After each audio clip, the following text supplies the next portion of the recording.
In Wijns het Bernard de Vries voor eerst geen verlet meer van messen. Het er nou meer is genoeg. De Vries is al wat ouder en het heel nog goed meer bij de tijd. Hij heeft hem met goed onsmaren litten. Ja, die meesten die komen bij de deur langs, dat is kalpertage nemen ze dat. Maar het is gewoon opbrengerig. En ze ziet de zwakke meesten uit. €3.000 heeft de Vries je van betellen. Nou, dat vind ik net mooi. Dat zag ik dat bult nog dat er in de hel zaten, dat vind ik net mooi. Ja, stiekem maar, ja, hij begon er moet ik naar Joop hebben. Van Bargen, want hij zoekt nooit nog erop halen. Maar hij had er nog wat bij weet. Dus ongewone uurtje heeft de voel volop. Mijn oorlogszwager, die ontdekte het op maar de boekhouding.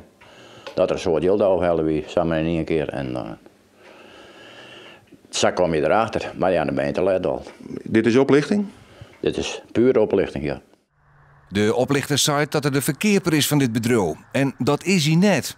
We krijgen telefoontjes over. Bij mensen die komen hier in de winkel en die zeggen ja, weer een rare praatjes hoe je hem. Ja goed, en dan wordt dat dus uitvregen en dan ben je er dus steeds meer te dagen van ja, zo het echt zou wijzen. Nou ja goed, totdat we dus juist een telefoon kregen van mevrouw Kamstra dat haar broer voor €2300 oplicht weer. Nou, ik denk dit moet stap worden, dit moet publiciteit aan jong worden. En dan hopen dat we op die manier iedereen het wittelen te kennen dat zo'n man onderwijs is onder ons namen. En dat, dat ze er net in tuinen. En de meeste mensen die wimpelen hem ook. Nou ja, en als je net meer in staat bent om hier nog te wimpelen en je krijgt een mooi zielig verhaaltje te jaren dat er, ik weet niet wat er verteld is, maar misschien wel dat er hongerige mensen thuis had en kun je alsjeblieft een koffiezetapparaatje bij me geven. Ja, als je daarin traapt en je wordt geskimd, dan ben je aan de beurt, bezorgen.